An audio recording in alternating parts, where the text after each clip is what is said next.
आप एक कंपनी के डायरेक्टर हैं, KMP की मैनेजरियल पर्सनल हैं, या एक प्रैक्टिसिंग प्रोफेशनल CACS हैं। क्या आपको कभी रॉक रजिस्ट्रार ऑफ कंपनीज से कोई नोटिस मिला है? क्या आप इस बात से परेशान हैं कि आपकी कंपनी से कोई डिफॉल्ट चूक हो गई है? जैसे कोई फॉर्म लेट फाइल हुआ, कोई जरूरी रजिस्टर मेंटेन नहीं हुआ, या एक्ट का कोई प्रोविजन पूरा नहीं हुआ? अगर हाँ, तो आप पर भारी जुर्माना, पेनल्टी और यहां तक कि प्रोसिक्यूशन, मुकदमा भी हो सकता है। लेकिन घबराइए नहीं। कंपनीज एक्ट 2013 में इससे बचने का एक रास्ता है, एक सेटलमेंट विंडो है, जिसे हम कहते हैं कंपाउंडिंग ऑफ ऑफेंसेस, अपराधों का शमन। Compounding of offences A Z guide companies act 2013 मुकदमा और भारी जुर्माने से कैसे बचें। आज इस वीडियो में हम इसे Z तक सब कुछ समझेंगे। ये कंपाउंडिंग आखिर है क्या? सिंपल भाषा में, किन अपराधों ऑफेंसेस का कंपाउंडिंग हो सकता है और किन का नहीं, कंपाउंडिंग की पावर किसके पास है, RD या NCLT, और सबसे जरूरी, कंपाउंडिंग अप्लाई करने का स्टेप बाय स्टेप प्रोसेस क्या है। यह वीडियो आपकी कंपनी को लाखों के जुर्माने और डायरेक्टर्स को जेल जाने से बचा सकता है, तो अंत तक जरूर देखिएगा। सेक्शन 1, कंपाउंडिंग ऑफ ऑफेंसेस क्या है? What is compounding? चलिए इसे एक बहुत ही आसान उदाहरण से समझते हैं। स्क्रीन पर एक ट्रैफिक सिग्नल का ग्राफिक। मान लीजिए आपने ट्रैफिक सिग्नल तोड़ा। आपके पास दो रास्ते हैं। रास्ता 1, आप कोर्ट जाए, केस लड़े, और अगर हार गए तो जज आप पर फाइन लगाएगा और आपका रिकॉर्ड भी खराब होगा। इसे प्रोसिक्यूशन कहते हैं। रास्ता 2, आप ट्रैफिक पुलिसकर्मी को वहीं पर एक चालान या सेटलमेंट फीस देते हैं। वो आपसे फीस लेकर मामला वहीं रफा-दफा कर देता है। कंपाउंडिंग, यह रास्ता नंबर 2 है।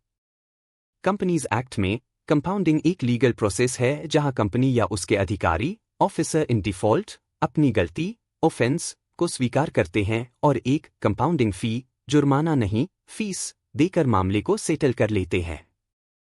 इसके बाद उस अपराध के लिए आपके ऊपर कोई प्रोसिक्यूशन, मुकदमा नहीं चलाया जा सकता। यह एक एडमिशन ऑफ गिल्ट है जो आपको कोर्ट कचहरी के चक्करों से बचाता है। सेक्शन 2, कौन कर सकता है कंपाउंडिंग? RD versus NCLT। अब सवाल यह है कि यह सेटलमेंट करेगा कौन? यह पावर दो अथॉरिटीज के बीच बंटी हुई है। यह बहुत आसान है। यह इस पर निर्भर करता है कि उस अपराध के लिए एक्ट में अधिकतम, मैक्सिमम फाइन कितना लिखा है। रीजनल डायरेक्टर RD के पास पावर, अगर आपके अपराध की अधिकतम पेनाल्टी या फाइन 25 लाख रुपए तक है, तो आपका केस RD के पास कंपाउंडिंग के लिए जाएगा। Section 441 (1)(b) NCLT national company law tribunal के पास पावर, अगर आपके अपराध की अधिकतम पेनाल्टी 25 लाख रुपए से ज्यादा है, तो आपको NCLT के पास जाना होगा। Section 441 (1)(a). एक बात याद रखिए, 2020 के संशोधन अमेंडमेंट से पहले यह लिमिट सिर्फ 5 लाख थी। अब यह 25 लाख है। इसका मतलब 90% से ज्यादा मामले अब RD के पास ही सेटल हो जाते हैं, जो कि NCLT से कहीं ज्यादा तेज है। सेक्शन 3, क्या कंपाउंड हो सकता है और क्या नहीं? The red flags. यह सबसे जरूरी हिस्सा है। क्या आप हर गलती को कंपाउंड करा सकते हैं? नहीं। क्या कंपाउंड हो सकता है?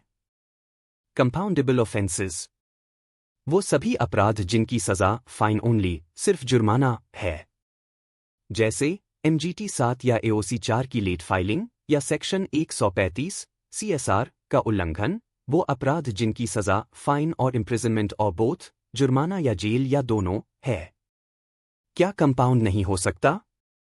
नॉन कंपाउंडेबल ऑफेंसेस, फ्रॉड, धोखाधड़ी सेक्शन 447 फ्रॉड से जुड़े किसी भी अपराध का कंपाउंडिंग नहीं हो सकता।